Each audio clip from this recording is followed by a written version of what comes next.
All right, and we are live.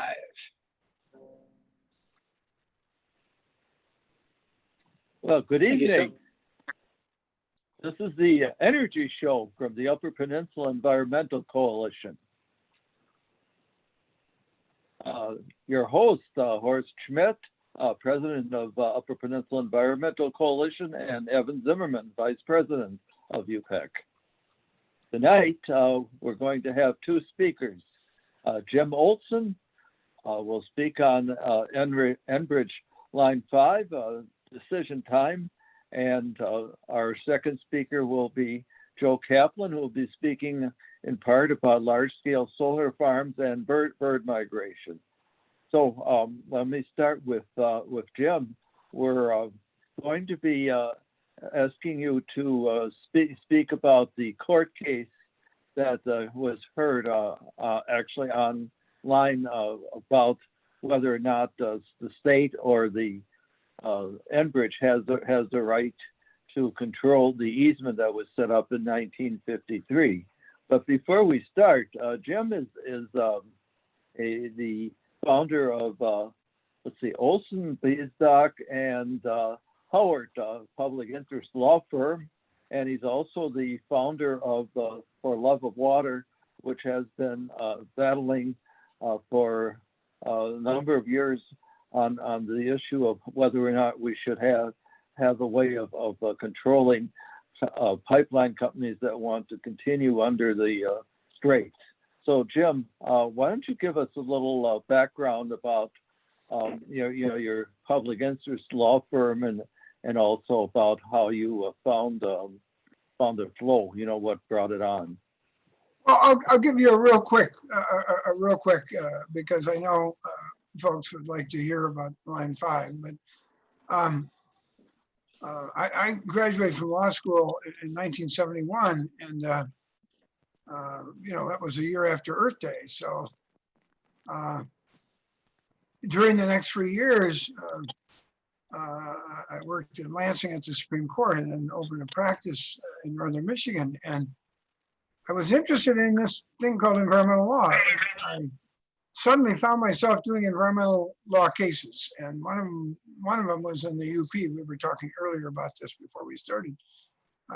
Superior Public Rights versus UP Power and the mining industries, et cetera.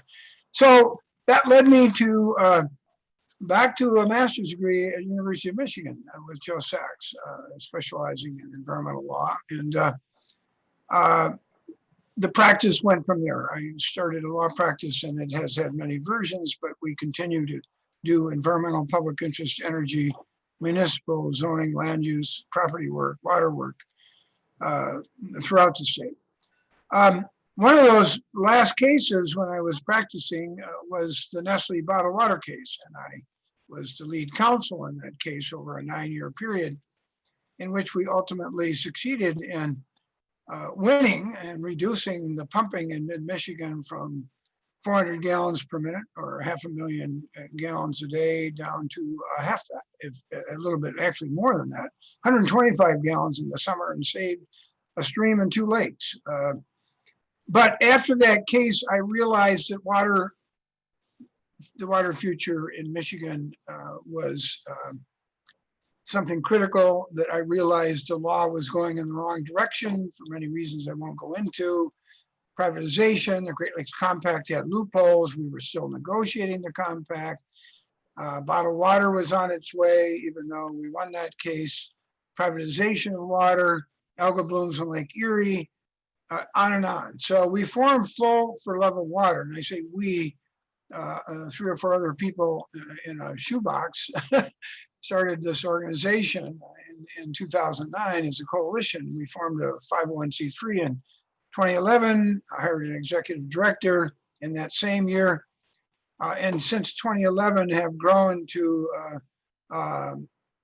7 full-time employees and 2 excellent interns every year, student interns, and myself as sort of founder advisor. I work on and off and advise many things.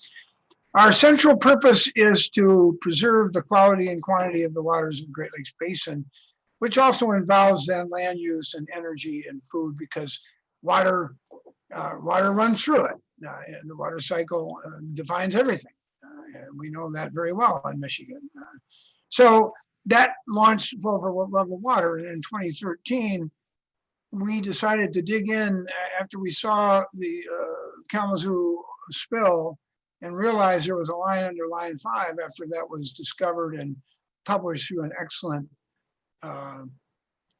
short film by National Wildlife Federation. We decided to dig into the legal and Horst brought up the 1953 easement. The first thing we did was get every document we could out of the historical archives in Lansing about that 53 easement. And that easement was granted to a company called Lakeside, and Lakeside is basically Enbridge, which runs now, Lakehead, which runs the Lakehead system. It's so-called Lakehead. Enbridge Canada, Enbridge Inc. Canada is the parent company.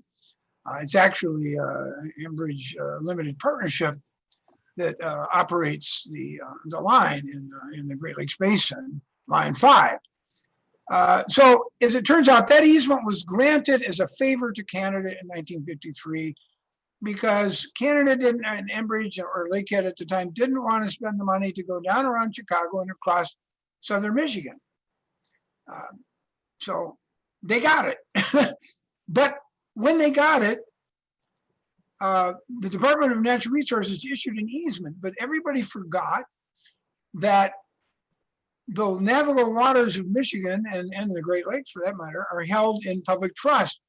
What does that mean? There's a public trust doctrine. Every state owns its navigable waters and bottomlands. They are held in trust for fishing, boating, swimming, navigation, drinking water, sustenance, recreation, and those are paramount interests that cannot be impaired by any private or governmental interest, period.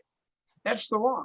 Nor can they be conveyed primarily for private purposes, although sometimes private parties build marinas and other things that have a stamp of public purpose, so they can be authorized. But under Illinois Central Railroad in 1892 Supreme Court decision at the US Supreme Court, the state of Illinois conveyed a mile of Lake Michigan for a railroad company to build themselves state-of-the-art industrial depot complex.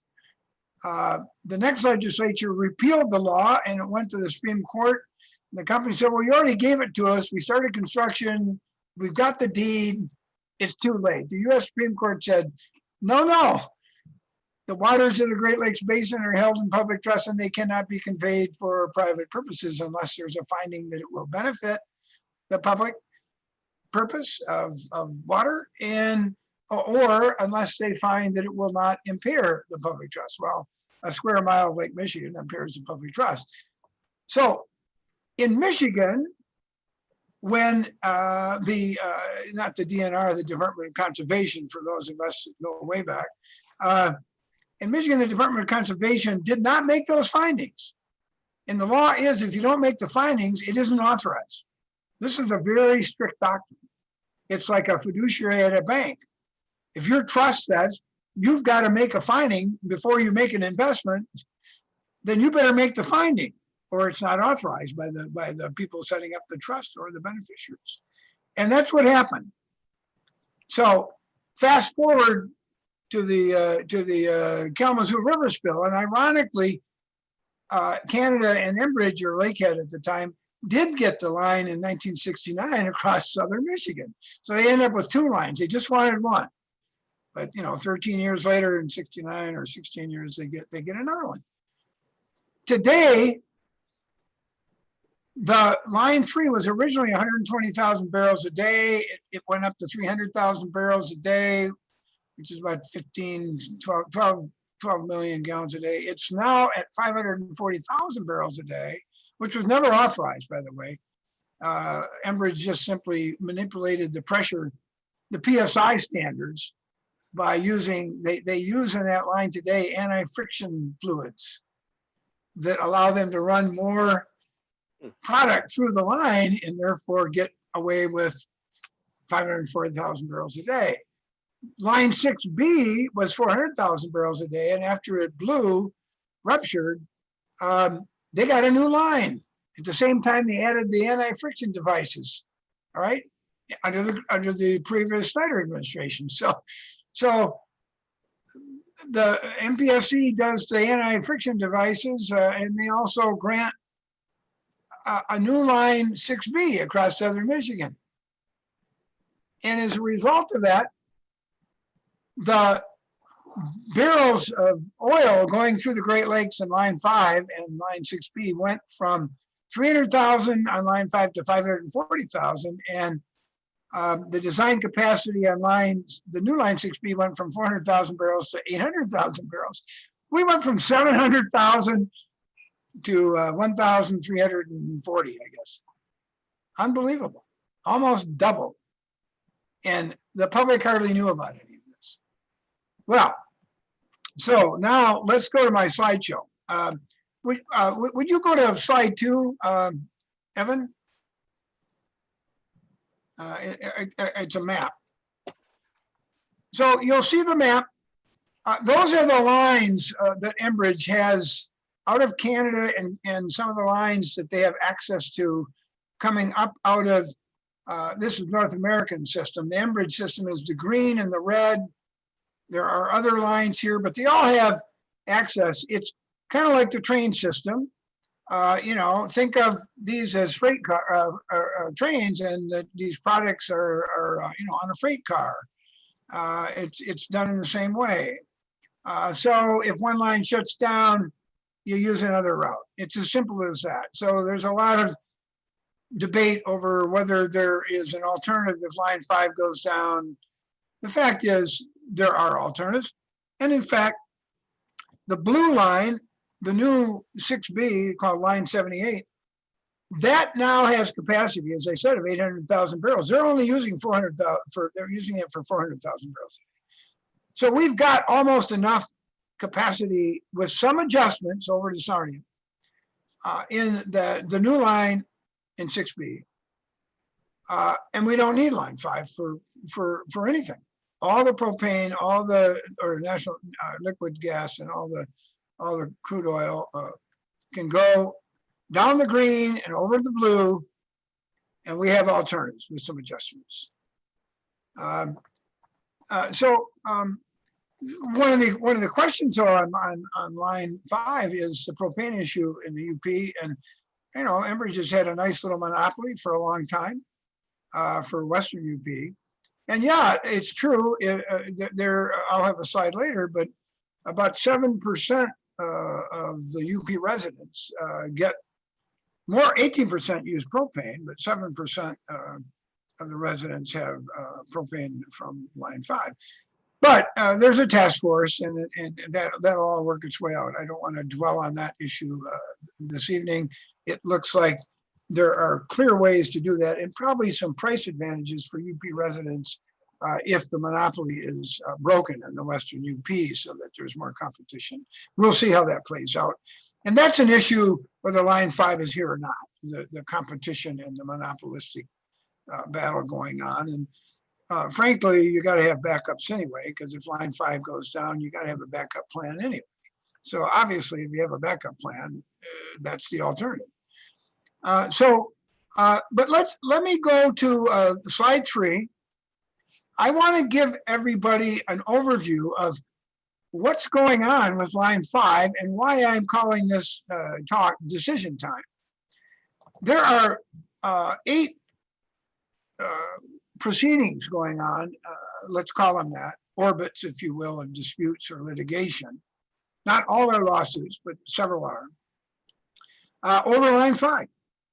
And I thought it would be good to go through them because we hear things in the news media, we read internet press releases and stories and in the paper.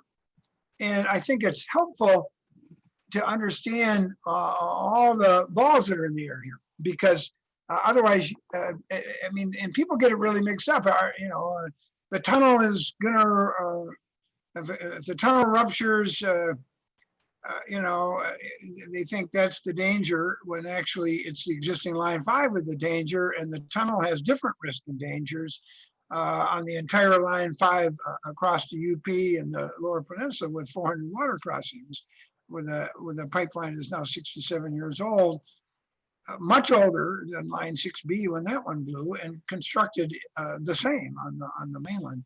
So anyway, let's go through these. So there is a lawsuit filed, as Horace said at the beginning, by Attorney General Nessel, arguing that the 53 easement was not authorized under the public trust doctrine, as I explained at the outset. Flo identified this issue after we did the initial research in 2014. We have spent 6 years and a dozen reports trying to get this issue in front of our leaders. And when Attorney General Nessel was elected, she realized this was a significant issue and needed to be addressed. And so she filed this lawsuit. And that lawsuit does involve the validity of the 53 easement. If that's held void, and we have the arguments on May 22nd, we heard those arguments. If that's void, then Enbridge would have to either shut down or go get new authority, and they'll have to prove, and this is the problem on all these cases. Until recently, Enbridge has had control of everything because the Snyder administration enters into all these agreements that let them keep operating, let them create a framework for the tunnel, and Snyder never required them to get the authorizations that they need for the illegality of the 1953 easement and or the tunnel. It was tried to, everything was tried to, the lawyers negotiating it, signing the agreements, they tried to literally avoid the public trust doctrine, the Great Lakes Emerged Lands Act, all the approvals that are required. And now we're in a position where that's not true anymore. And we're getting down to the point where what the law requires under the rule of law, no matter who wins, the public will have the benefit of having this in the open and having the standards met or not met, and this issue dealt with rather than kicking the can down the road like the Snyder and Schuette, Attorney General Schuette did.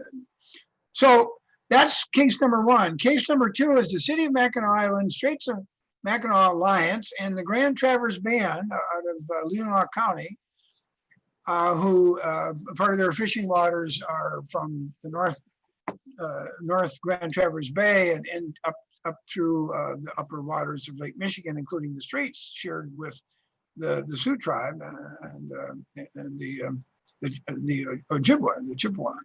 And so that case involves, and we'll see this in a minute, the change in design of the pipeline because of scouring, and we're going to see that in a minute.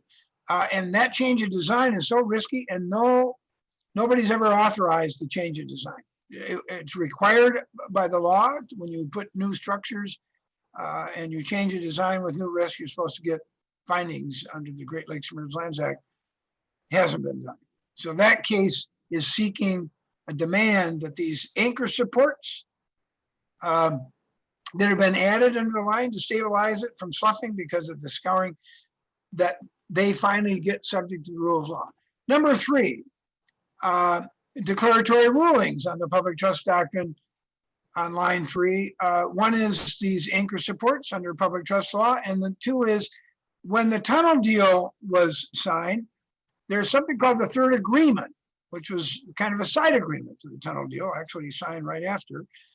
And the third agreement between the state and Enbridge has a paragraph in it, 4.2 and 4.2. And 4.2 says that until there's a tunnel, Enbridge can run the existing line, operate the existing line as long as they want.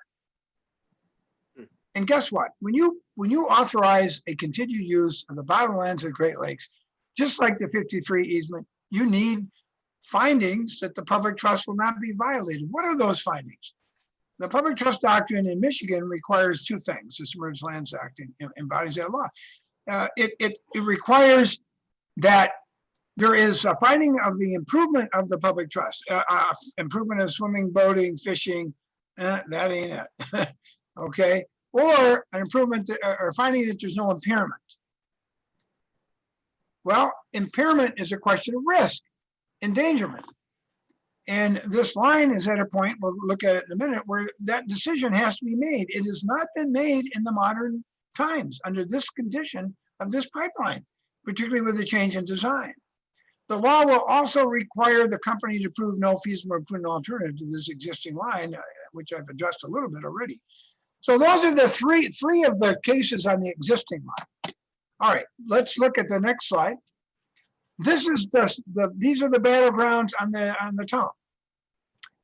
One, Michigan Public Service Commission. You've probably been following that. That will require for the tunnel project, and we think for both the tunnel and the tunnel pipeline, although Enbridge thinks it's just the pipeline, they don't need it for the tunnel. They're basically inseparable. The tunnel is the facility that allows the pipeline.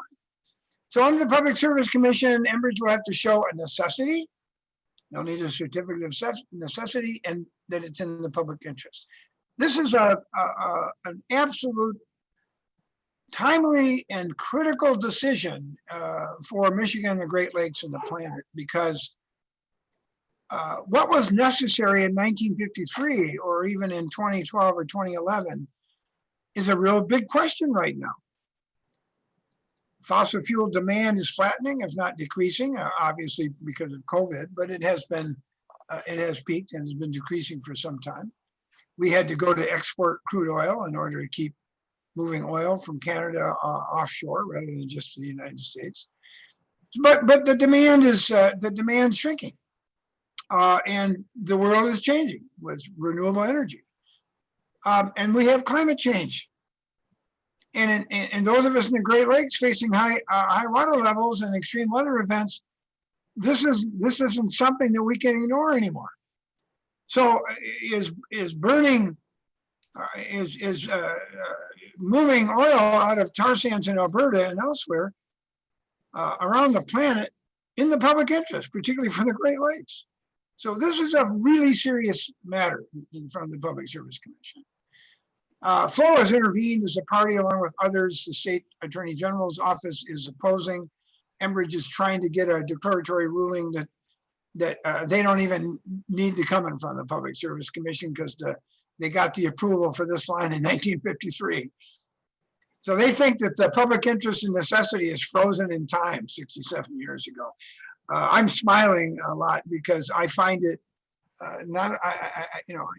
I'm smiling because I'm amused, but I'm also, I guess, hiding my frustration that we put up with this. The next case is Enbridge needs a construction permit. They applied for a construction permit to build the tunnel in the bedrock of the Great Lakes, because the soils and the water are held by Michigan, as I said at the beginning, in public trust, and they need an authorization under the Submerged Lands Act. Our position is that it's not just construction. You need the easements that Enbridge got in the tunnel deal. Those easements were never authorized under the Submerged Lands Act. And the Submerged Lands Act says any lease, deed, or occupancy agreement needs authorization. And the DNR, just pursuant to the agreements, just granted the deed to the Straits Authority, and the Corridor Authority assigned it to Enbridge, and nobody's approved it yet under the law. So that case is all about getting that under the rule of law. The third item is the Court of Appeals case, which you've been hearing about. The Court of Appeals just affirmed the Court of Claims that the tunnel deal did not violate the title object clause of the Constitution of Michigan. Title object clause is real simple. It kind of is what it means. If you say something in the title, and in this case, a public project, they amended the Mackinac Bridge law. The Mackinac Bridge Authority built the Mackinac Bridge. It's a public project for the public, operated by the Mackinac Bridge Authority. And they said, we're going to create the Mackinac Straits Corridor Authority, and it's going to be for public utilities, infrastructure. It's going to be public, and it's going to be operated by the Mackinac Straits Corridor Authority. If you read the bill and you look at the agreements that were signed after this tunnel, Act 359 tunnel law was passed, the bill says that Enbridge is going to get an easements. It's going to get a 99-year lease. They're going to run the tunnel. They're going to lease it for 99 years. They're going to run their pipeline, and they're going to operate the tunnel in the pipeline. So the bill doesn't match the title. And that's the issue in the case. The Court of Appeals said it did. I heard this week that the Attorney General's office, I think it was in a press release, is going to appeal this to the Michigan Supreme Court. So those are the 6, 3 on line 5 existing, 3 on the tunnel. Now there are other battles in front of the federal government before the U.S. Corps of Engineers on these same types of permits, because they regulate navigations in the Great Lakes, navigation of the Great Lakes. They have authority, and that involves somewhat of the rollback battle with the Trump administration and whether or not we get a full-blown impact statement or not, and endangered species and feasible and prudent alternative analyses that can be made by the feds. We're not sure how that will play out. I'm not optimistic about it. We'll see.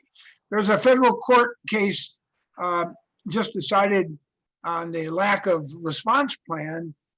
It's admitted by just about everybody that there's no real adequate response in the winter and high storm conditions, ice conditions. So NWF and other groups contested the validity of that on the Clean Water Act issue and Department of Transportation issue. So that's going to make its way up through the courts.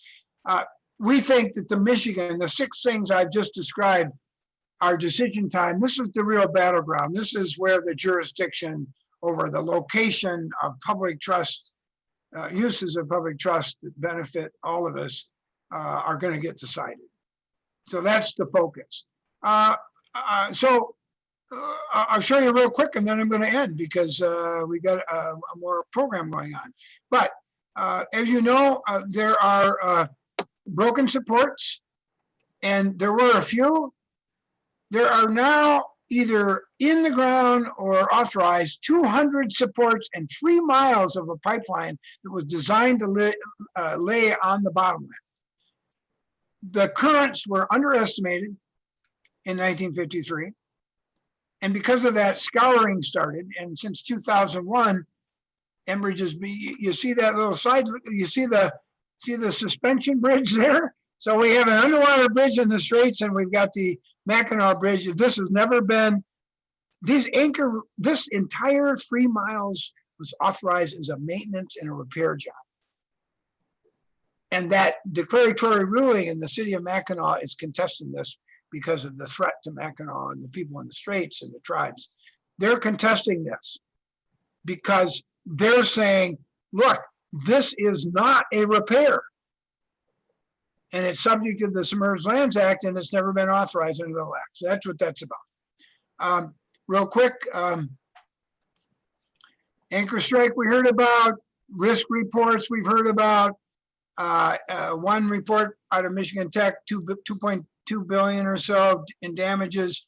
The propane report we've seen. Flo had Michigan State do a report. Dr. Robinson, 6 billion, not 2. And if the Sioux locks are shut down for 2 weeks because of a massive oil spill, 45 billion in transportation costs. All right, so there's no financial assurances in place yet. A $1 million assurance in the 1953 easement. It's never been complied with. They're supposed to comply with it. There were some agreements signed as part of the tunnel deal, but it turns out that Enbridge Energy Inc., that has all the assets, didn't sign that deal. Enbridge Energy Partnership signed that deal. There are reports that liability insurance will have exclusions that won't cover it. There are, the state is not a named insured.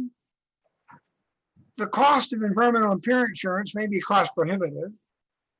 And there's a covenant in the 53 easement that they're supposed to have adequate financial assurance, and they don't.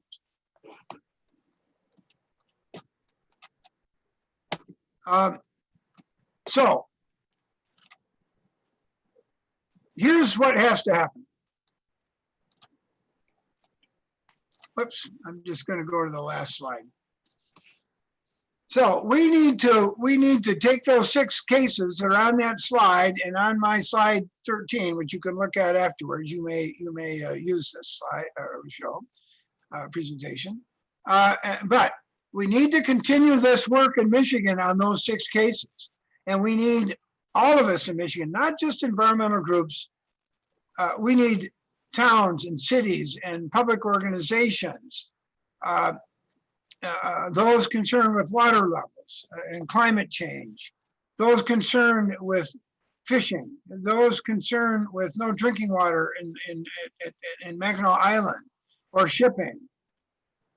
Where are we headed? This is the only pipeline anywhere in the Great Lakes transporting crude oil. Are we going to do a tunnel for another 99 years? What's going to happen to the old line? Is it really needed? Is Enbridge actually going to do it? Or do they just want to keep continuing the existing line under that 3rd agreement I told you about? These are the questions that we need to resolve.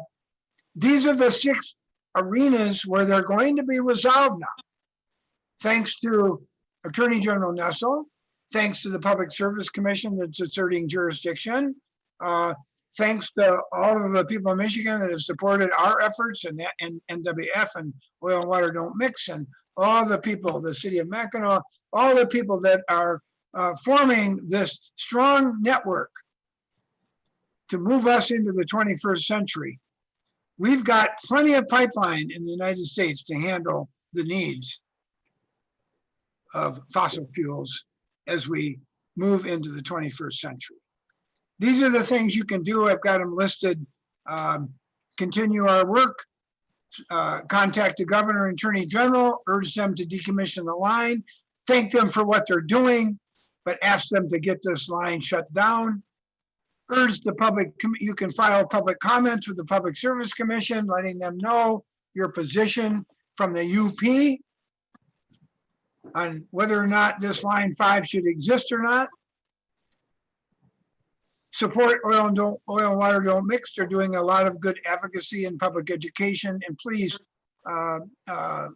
Flo is doing the hard science we've done in law. We've done a dozen reports on this.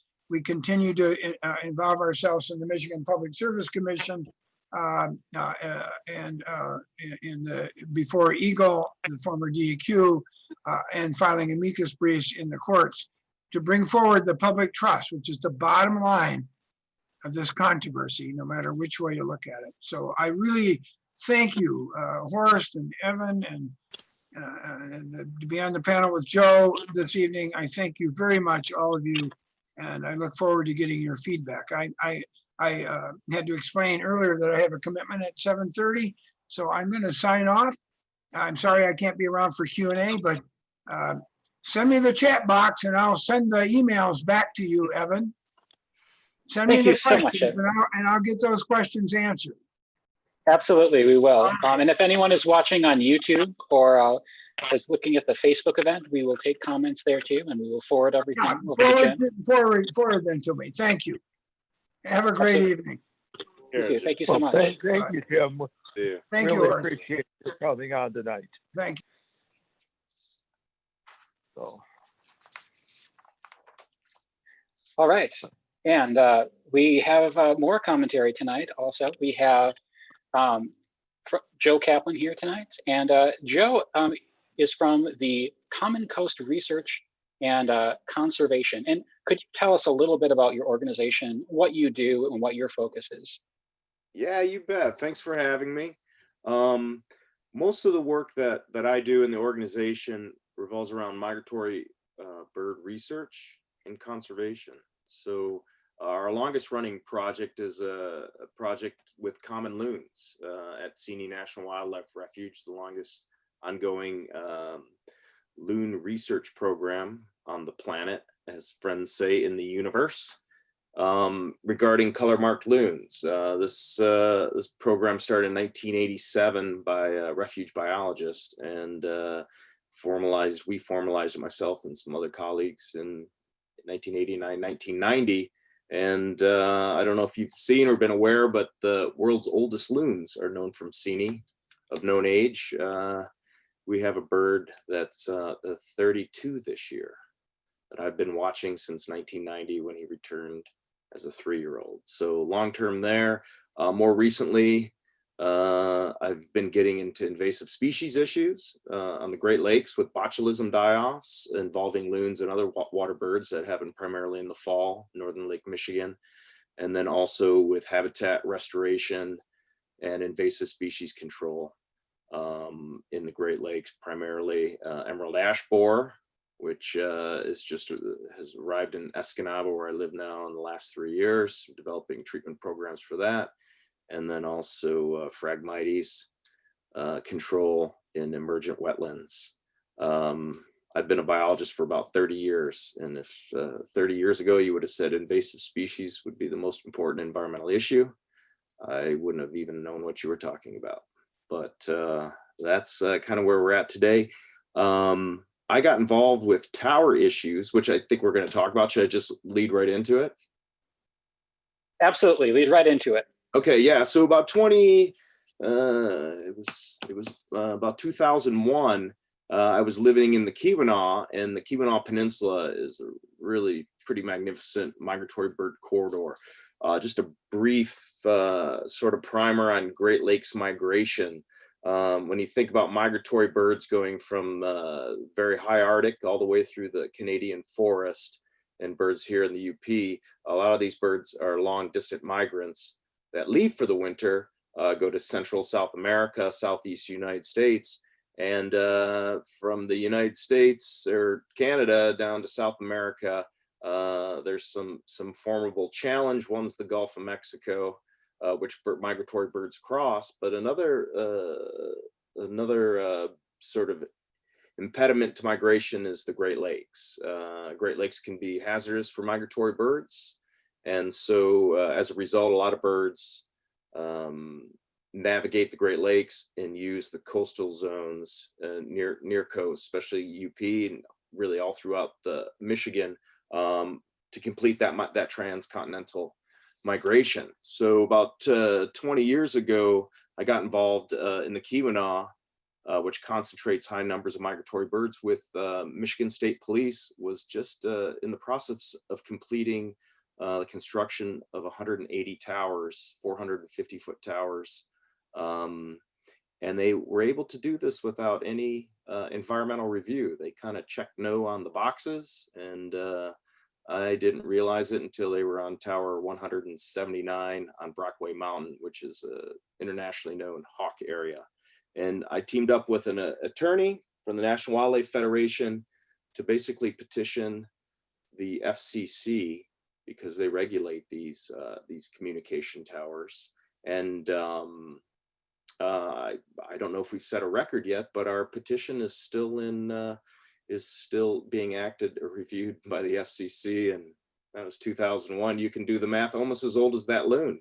And that really is the primer for anything when you talk about migratory bird protection and collision risk, because that's what towers, communication towers, tall buildings, wind towers, and now potentially solar farms is collision risk.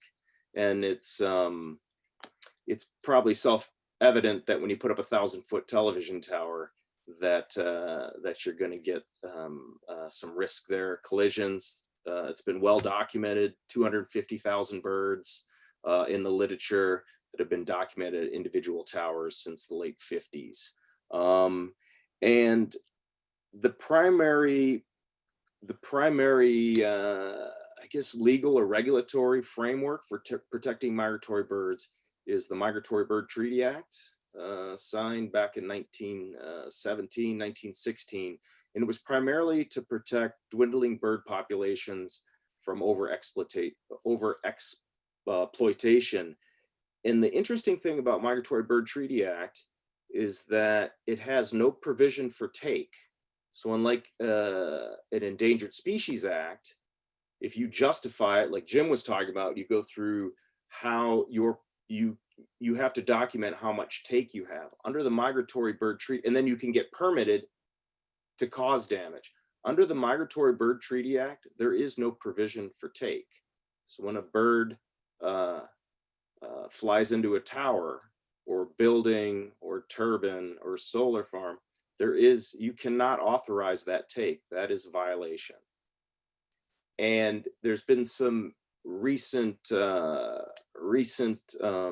news that the Trump administration is actually reducing that type of incidental take from the fear of prosecution. And a lot of environmental groups are using this as just another example of how this administration is rolling back environmental protections. But my response is it couldn't get any worse, because to have something that provides no provision for take, and then you have the take of billions of birds every year, there's a problem. And the problem is that there's no citizen provision for suing under Migratory Bird Treaty Act. So if the Fish and Wildlife Service, which has sole discretion of whether or not to prosecute, and they can prosecute a tower operator or building operator, or if a bird flies into my window, those are all violations under the Migratory Bird Treaty Act. And most people that know about birds says, if you pick up a feather on the beach, that's a violation of the Migratory Bird Treaty Act. In some regards, it is. But the Fish and Wildlife Service has discretion of whether or not they're going to prosecute. So they use that discretion very conservatively. And that's how TV towers, communication towers have had a 50-year head start on killing birds. And the implications are, and this is some recent science, is bird populations across North America since 1970 have declined 30%. How all this applies to solar, it's really, it's very similar to wind. If you don't have a federal, so with wind and solar, they're exempt under the Federal Regulatory Energy Commission, which regulates all other types of utilities. And that means they have to meet federal standards of environmental assessment and environmental review. Industrial scale solar and industrial scale solar are exempt. So they're not FERC regulated, they're not federally regulated, which means it's up to the states to decide how they're going to regulate that. And I can tell you in Michigan, we generally have sort of weak enforcement of state endangered species and really anything that has to do with migratory birds. So as a result, operators of alternative energy really don't have to meet standards for protection. And as a result, since they're unregulated, companies are able to pretty much, if they can get it through local zoning, then they can have industrial scale solar and industrial scale wind.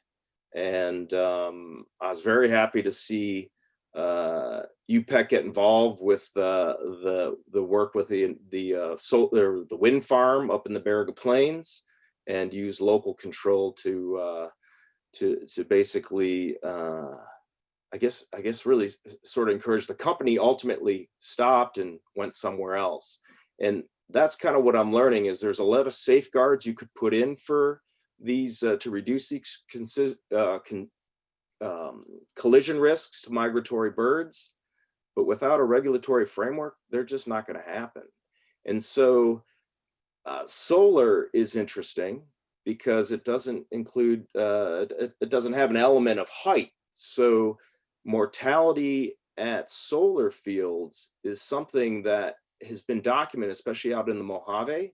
And some of it was with singeing of birds and with solar collectors, but also there was a lot of, there was other collision risks with birds, and it's not really understood exactly what's happening at these industrial sites where birds are why they're at a collision risk. It's more obvious with things like what I study with water birds, with grebes and loons. And basically they're mistaking these large glass installations as lakes. And that's my primary avenue for trying to raise concerns with these proposed large solar installations, is that we really need to look at how they're configured so that that migratory birds don't mistake them for natural water bodies. Because things like loons and grebes, once they crash land, they can't take off again because of their physiology. So that's it in a nutshell. It's hard to get, the biggest challenge I have, it's hard to get a conversation started with environmental groups that would be pushing for these best practices related to solar and to wind, because we've waited so long for alternative energy to arrive on the scene and compete with fossil fuels, that it almost seems hypocritical if we say, well, wait a minute, but there is this concern we have with migratory birds. But I think we can have both together, but it's not going to happen as long as there's a regulatory framework in which operators operate under the fear that if they kill anything, if they kill one under the Migratory Bird Treaty Act, it's the same as killing 1,000 or 10,000. So what, in my experience, most of the information that's collected is business confidential, so you can't have access to it. And there's always a spin to set the record straight that my form of energy kills less birds than all other things that kill birds. And if you see this, if you look up any of these issues, the first thing they'll do, whether it be solar panels, communication towers, buildings, is they'll say cats kill more birds. And then that's not an appropriate place to start the conversation. So I don't know how it's going to go. There's a large solar industrial scale or utility scale solar farm proposed in Escanaba Township, right in the northwest corner of Lake Michigan, major migratory route. And, you know, we just don't have best practices, and it's hard to get an environmental consultant to take something serious unless there's a long history of problem. But by the time you establish there's a long history of problems, it's too late. Because once these installations are in on the ground, they're permanent. And believe me, I am not against alternate energy. I was saying earlier, my wife and I put in a solar array in our backyard last year, and it meets all our electric needs. It's absolutely fantastic. UP has incredible solar potential, but I think when it comes to utility scale, we should take a step back and really ask the administrators that we need to have some best practices so we don't recreate the same problems. 30% decline in a continental population of birds is amazing. It's catastrophic. And I have to say that the starting point for 1970, the tower data that I've seen, the biggest kills, 20 or 30,000 birds in a night, all happened during the 50s and 60s. By the time 1970 came around, we were already seeing declines of mortality at towers. Probably not because birds are adapting, but because we're losing our population of birds. So that's the premise. I love what the work that you do. And I think trying to move forward with a alternate energy future is just going to require some nuance. And this is a sort of a non-partisan issue because nobody really cares about it. You know, we have climate change concerns on one side and you know, free energy on the other. So it's migratory birds brings people together, and I'd love to see someone else take an interest in this besides myself. Thank you. Joe, thank you very much for your talk. You know, it's enlightening to have someone speak about a topic that you just take for granted every day. You know, because you see the birds in your yards, and you don't see that 30% decline in a daily setting. And you know, what I'm wondering about is what can people do in terms of, you know, helping to decrease the danger of large scale types of activities that you mentioned earlier. Is there anything they can do? Is like, if can they report, to the state or to Fish and Wildlife saying, I found this thing hit a tower, or this bird, got fried on a solar panel or something like that. Is there anything that can be done? Well, it's interesting because, as it comes to buildings, skyscrapers and communication towers, certainly around large buildings, you really can't hide those mortalities. So downtown Chicago, Toronto, Detroit all have safe passage. And there are volunteers from Audubon that go out and collect dead birds at the base of buildings. And believe me, building owners don't like that. They don't like that optic. So there's a lot of voluntary efforts, and I think it's great that industry has moved in that direction. But certainly, it's not enough. But as far as reporting, I mean, there's been publications on tower kills for the last 50 years. So Fish and Wildlife Service is well aware of it, but they're not the ones that are going to ultimately, their ability to impact is pretty much to an end. And I would say that the Garden Peninsula was a great example of that. There's voluntary guidelines for sighting wind, and the installation in the Garden Peninsula pretty much violated all of those. And the Fish and Wildlife Service sort of quietly went away. It ended up in the court.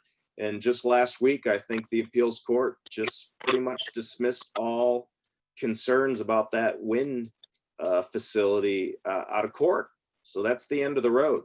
The Heritage Wind that built that, they took a big risk and they prevailed in court. And I think that sends a strong message to others in the industry that migratory birds, killing of migratory birds, and these are unanticipated takes.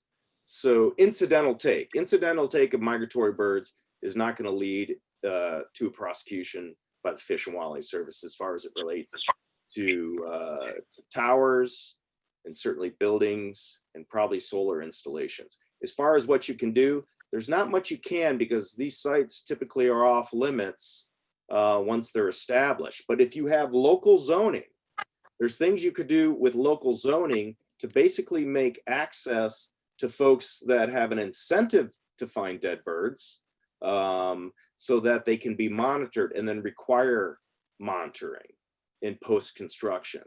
And that, the only framework for that right now would be at the local level.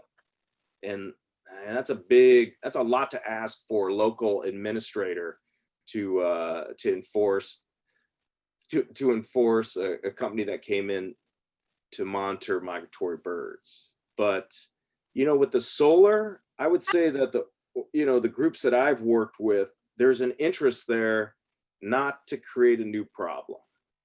So I think that if we had that conversation, there's things that we could do. But the question is, are we going to do them before we permit these utility scale farms, or are we going to do it after, or are we not going to do it at all? And the way things are set up now, it's likely we're not going to take the actions necessary. If they self-report, that's great. If they don't, we'll never know. We'll never really know what the impact was. I think those are really good questions, Joe. Thank you. We have a question here from Mary Pelton Cooper, and I think this is really important too. She says, how can we move the progress to individual solar usage rather than the big solar installations? Oh, yeah, that's a fantastic solution. That's also would require a change in policy. When Michigan established net metering, I think it was about 10 years ago, it was to incentivize that sort of initiative. And each state regulated utility, my understanding, had to require 1% to do grid tied. The only utility that matched that was Upper Peninsula Power Company. And And that's a great reflection on the initiative that Upers take to do their own thing. And I can tell you, there's nothing that's more empowering than to put in your solar installation and watch your meter run backwards, especially with the software. I realize, our system is a 4.7K system, and our record was set in February at like 34 kilowatt produced in a day, and it beat the previous record of 33.92. And you realize the difference equates to about a penny, but it's the principle. So that's, if we could make grid-tied solar more available to everyone, we wouldn't need utility scale. Now, there definitely is advantages to utility scale as far as the cost of operation, but people that have Upper Peninsula Power Company, they can't do grid tied. Well, they can, but the way that it's set now is you input it at wholesale, and then you use it at retail. So where the rates are high, like in the UP, you're losing 14 cents a kilowatt hour to use your own electricity. And it's a tariff. And that's what they call it. They call it a tariff. And usually when we have tariffs against countries, it's to protect Americans. We've allowed our utilities to have tariffs against their customers because they don't want to lose them. And I'm all for paying a fair share to be on the grid, but to limit that an individual initiative, I think, is something that really should be revisited. It's really a perverse disincentive. I'd like to point out that the energy up here is also owned by private equity firms that are owned by foreign investors. And so this isn't just a tariff on Americans, it's a tariff on Americans in favor of Middle Eastern countries. Yeah. Oh, yeah. I mean, there's a lot of ways you can look at it. I mean, fortunately, I live in Escanaba, and we used to have a coal-fired power plant that's now off. It's gone.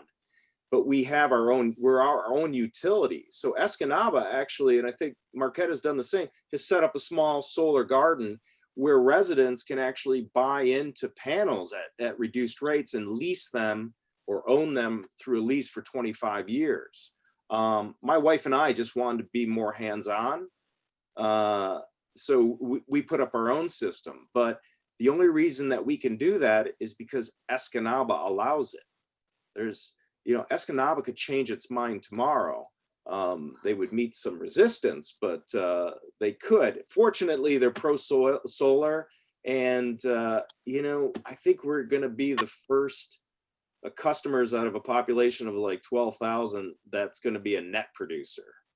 And that's because we produce solar, but also, we do a lot of conservation, and there's only 2 of us. So I think that's the Michigan Public Service Commission was established to protect the rights of the consumer on energy, because energy has always been a monopoly, but that's not the case anymore. I'm telling you, it's viable. And I know my rate of return's about 8 years, but that's 8 years I have. And then after that, if things don't change, I get to produce electricity probably for the next 40 off of the system, with the exception of maybe having to replace an inverter.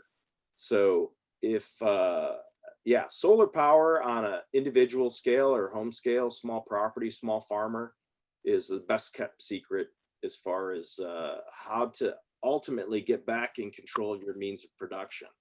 And means of production, when you have that, is true wealth, in my opinion. And I don't think the utilities would disagree. They need those monopolies in order to keep control. It's not unlike what Jim was saying with Enbridge. And our legislature, our elected officials give them that. They allow that. And we should take that back. That's a great question. Someone's paying attention. Love it. Thank you so much. If anyone else has a question, please feel free to speak up here in chat, or even speak in Zoom or YouTube or Facebook. But I really do hope that we can move toward a decentralized energy future. I think it's something that everyone could get behind, especially in the UP, where we value independence so much. being able to rely on yourself, spreading around the cost of building that infrastructure. We had talked earlier about how solar roofs are becoming much more viable. They're starting to look good too. They're lasting a long time. There are improvements that people can make to their own homes to have that kind of independence and help out with things. And if there were better incentives for creating solar generation, it would happen. And it's improving every year too. I think that's one of the reasons why some of these projects have stalled, because people look at the potential and they look at the technology developing. And there's often a disincentive to build something right now, because if we wait a few years, it'll get better. But if we roll these out on an individual scale, house by house, we can keep up with the technology and we can improve case by case as the efficiency improves, and we can build a sustainable solar future that way.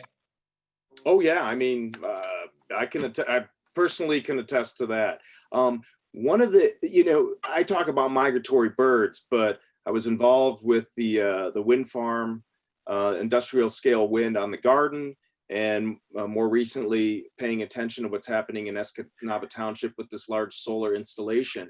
And there's a cost to birds, but there's also a human cost. And this is really where, local community people that are impacted by these band together and have done some great activism. Most of the time, these companies get in and incentivize it in the other direction. And I can attest that, I've seen video of shadow flicker. To me, those are impacts that it's hard for me to believe that could happen in a community that's zoned to protect people's lives. And it's really, when you think about solar being benign, tell that to folks that have to look out over a 40-acre green space that's going to be covered in black glass. And so if we have a standardized way of doing that, so that glass, that sealed surface, is sort of dispersed or uses up more land, it's really not about the installation. It's really about the scale. Everything is about scale.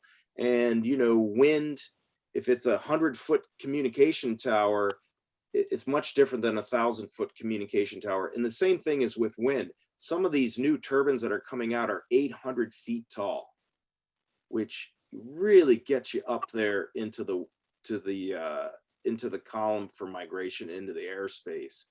And it really, there's nothing limiting the upper limit of how tall you can put in a turbine except for engineering.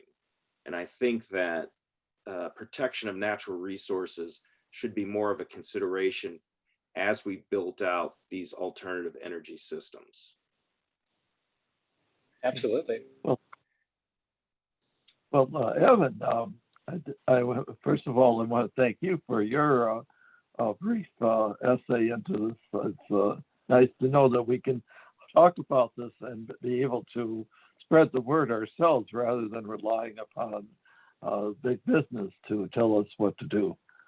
But I wanted to, first of all, I want to thank Joe again for his presentation. I mean, it kind of opens my eyes up a little bit more than it did before when I, heard about bird problems. So, but again, thank you, Joe. We really appreciate it. What I want to do before we close out for the night is put up the slide, let people know about the Enbridge. Let's see, the Army Corps of Engineers has a permit application in for Enbridge to start work on the tunnel, and due to some effort on the part of one of our board members, Jeff Towner, he managed to get the Army Corps to extend the comment period, and that's until July 14th. So we've got a little over a month. But what I wanted to point out to you is that, it's hard for people to figure out what to say and in these kinds of situations. We have this oil and water don't mix web page that has the information where all you have to do is fill in your identifying information and send it off to the Army Corps. And this is the website, oilandwaterdon'tmix.org /send lower, what do we call those little dashes below there? Underscore. Army Corps comments. We're going to try to put that on our website so you can get right to it. And our website is upenvironment.org. But we strongly emphasize that you really get the comments into the Army Corps. It's really fortunate that we were able to get that extension, because they were going to go for about 2 weeks. And so I think we went at least a month out from when they had their original comment period. And so I urge you to do this, go to oilandwaterdon'tmix.org or upenvironment.org, and we'll get the information up on, or the link at least up there, so you can do it. So it's really quite simple, your name, your address, and or email, and then that's it. You've got your letter off to the Army Corps, courtesy of Oil and Water. So keep that in mind, and let's hope we can get thousands of comments into the Army Corps of Engineers. So, Evan, next month. Later this month. We will have more later this month in 2 weeks. Now, let's see, is this the last slide or the next to the last? This is the last slide. The next edition of This Is It on June 27th. Excuse me. That'll be, this is our regular program, This Is It. And we're working on getting a program together, and hopefully you'll watch. We try to do the second and last Saturdays of each month at 7 o'clock Eastern time, so that we're able to get information that's important to our UP audience.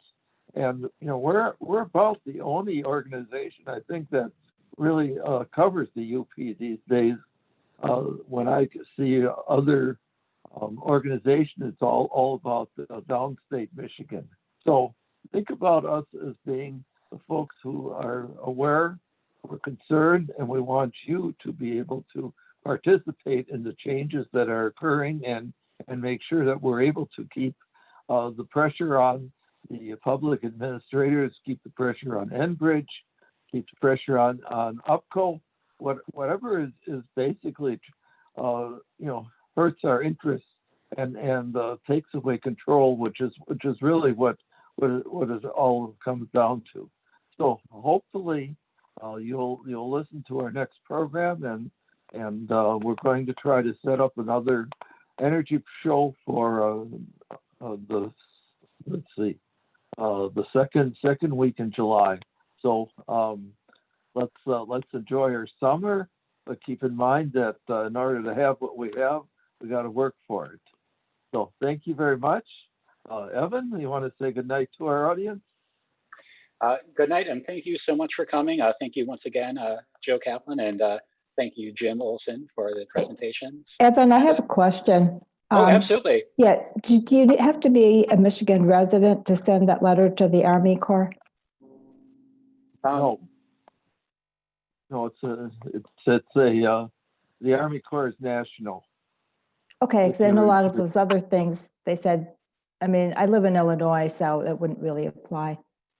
But that's one thing I can do. No, I think that it's very important for Illinois people to get involved in this, because whatever happens in the Straits of Mackinac also affects Lake Michigan. Yeah, exactly. My daughter in Chicago is going to write. Yeah, okay. I live in Oak Park. It's just west of Chicago, and we get our water from Lake Michigan too.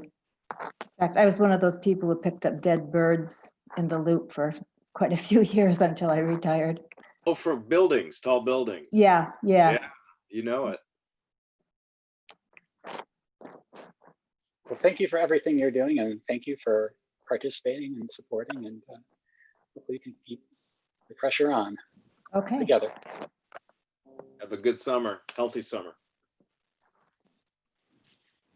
Thank you, everyone, and good Well, night. good night, everyone. All right, thank you.